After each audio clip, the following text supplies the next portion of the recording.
Son of God, share my mind, and you don't die. This is the season 3, the episode 556 in the series How to Manifest Immortality, and the name of today's teaching is The Reward of Teaching. We have already learned that everyone teaches and teaches all the time. You may have taught well, and yet you may not have learned how to accept the comfort of your teaching. If you will consider what you have taught and how alien it is to what you thought you knew, you will be compelled to realize that your teacher came from beyond your thought system. Therefore, he could look upon it fairly and perceive it was untrue.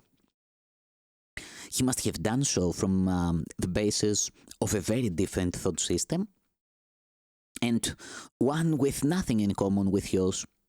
For certainly, what he has taught and what you have taught through him have nothing in common with what you taught before he came, and the results have been to bring peace where there was pain, and suffering has disappeared to be replaced by joy. You may have taught freedom, but you have not learned how to be free. I said earlier, by their fruits ye shall know them, and they shall know themselves. For it is certain that you judge yourself according to your teaching. Those teaching produces immediate results because its decisions are immediately accepted as your choice. And this acceptance means that you are willing to judge yourself accordingly. Cause and effect are very clear in the ego's thought system because all your learning has been directed towards establishing the relationship between them. And would you not have faith in what you have so diligently taught yourself to believe? Yet remember how much care you have exerted in choosing its witnesses and in avoiding those which spoke for the cause of truth and its effects. Does not the fact that you have not learned what you have taught show you that you do not perceive the sonship as one? And does it not also show you that you do not regard yourself as one?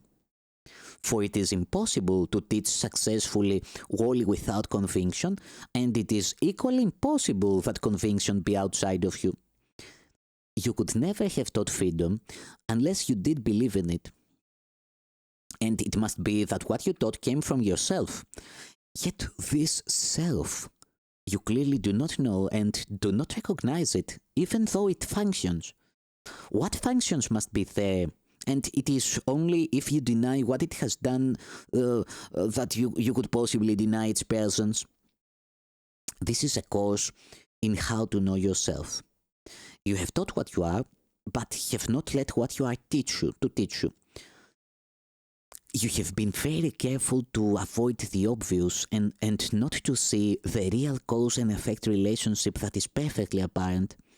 Yet within you is everything you taught. What can it be that has not learned it? It must be this part that is really outside yourself, not by your own projection but in truth.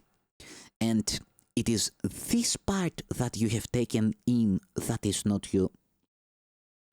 What you accept into your mind does not really change it. Illusions are but beliefs in what is not there. And the seeming conflict between truth and illusion can only be resolved by separating yourself from the illusion and not from truth.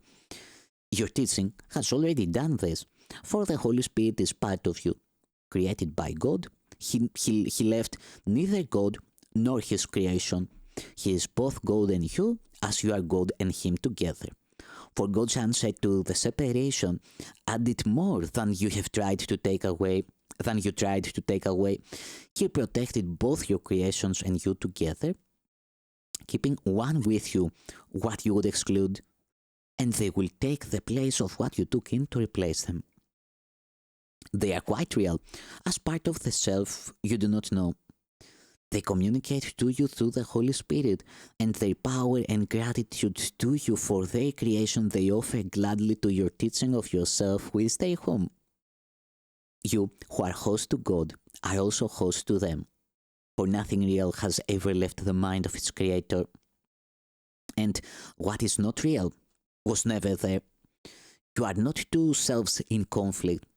What is beyond God If you who hold him and whom he holds are the universe, all else must be outside where nothing is. You have taught this, and from far off in the universe, yet not beyond yourself. The witnesses to your teaching have gathered to help you learn. Their gratitude has joined with yours and God's to strengthen your faith in what you taught. For what you taught is true. Alone, you stand outside your teaching and apart from it, but with them you must learn that you but taught yourself and learned from the conviction you shared with them. This year, you will begin to learn and make learning commensurate with teaching. You have chosen this by your own willingness to teach. Though you seemed to suffer for it, the joy of teaching will be yours. For the joy of teaching is in the learner who offers it to the teacher in gratitude and shares it with him. As you learn, your gratitude to yourself who teaches you what he is will grow and help you honor him.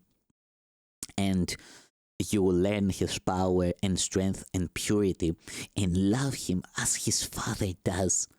His kingdom has no limits and no end, and there is nothing in him that is not perfect and eternal. All this is you, and nothing outside of this is you.